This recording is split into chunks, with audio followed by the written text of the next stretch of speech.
Hi, John from JD Hypnosis. And today I wanted to talk to you about core deficient beliefs. Very complicated term for something very simple. And these are deep-rooted unconscious beliefs that we hold about ourselves. So some of the most common ones that I've encountered over the years are a person's believing that they're just not good enough. Always trying to measure up to someone else's standards of what they should be. Another one that's very common is that I'm just not lovable. And you know, the problem with these core deficient beliefs is that they permeate every aspect of our lives. They're affecting all of your relationships. And it's as though you're wearing sunglasses, right? If you're looking through sunglasses that are brown tinted, everything is tinted brown. If you're wearing green, everything is tinted green. And when we live our lives with these unconscious core beliefs, everything seems to be mirrored back to us.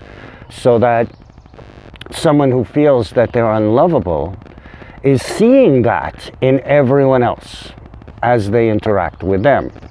Even your husband, your wives, it goes on and on and on. The problem here is that those beliefs are not true. And yet, they're influencing every aspect of your life. So, if you're interested in exploring this, we can try this very quickly. I will show you how to do it. You can take your time and explore it much further if you wish. So, why don't you just close your eyes and focus on your breathing and just relaxing your eyes. Really relaxing your eyes. Allowing every breath that you exhale to relax you deeper.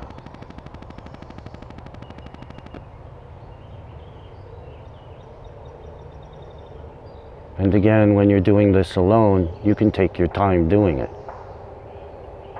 But now I want you to picture in your mind that sitting right opposite you right now is that one person in your life who seems to be affecting you the most. Maybe your mate, maybe a parent. Doesn't matter what your age is. And just picture them right opposite you. And experience those feelings you get deep down inside, not the surface feelings. The feelings of inadequacy, of not being good enough, of not being lovable, or needing.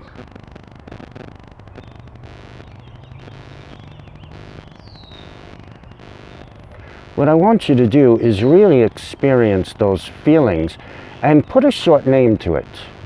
I'm not good enough, I'm not lovable, I never have enough.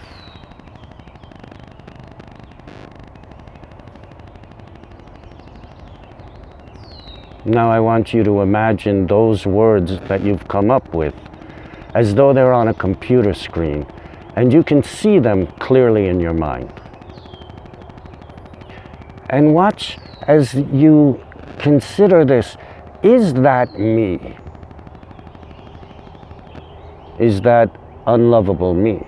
Or are they just words? When you realize that they are just words, you begin to separate the words from the feelings. There are also images in mind, some experience that you had with this person that gives you this feeling. So, picture the words in your mind and let them just fade away. Focus on the feelings and just allow them to be, but don't give them a name. See how that core belief starts to shift. It isn't just the feelings.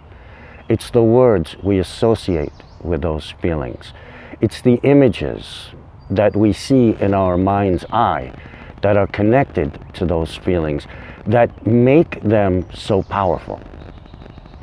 So what I want you to do is picture that image, well, those words that someone spoke that hurt, Picture those things and just allow them to fade away. Notice how you're feeling differently. Now again, you need to really take your time, and I'm moving very quickly through this. But I just want you to experience how it shifts how you feel about yourself. The truth is, those words that I'm not lovable are not you. Those words that I'm not good enough, they're not you. The idea that you need to change to please someone else is a flawed mistake. Change is a beautiful thing. It's a wonderful thing. But only under the right circumstances.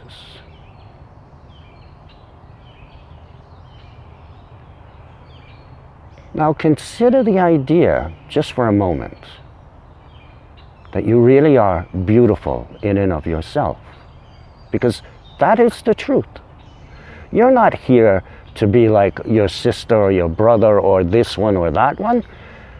You're you. You have your own specific talents, your own specific gifts. Problem is you've been looking at what you don't have and not what you are. The idea that you are in and of yourself, just as you are, perfectly you. Again, with your own specific abilities, those things that make you special.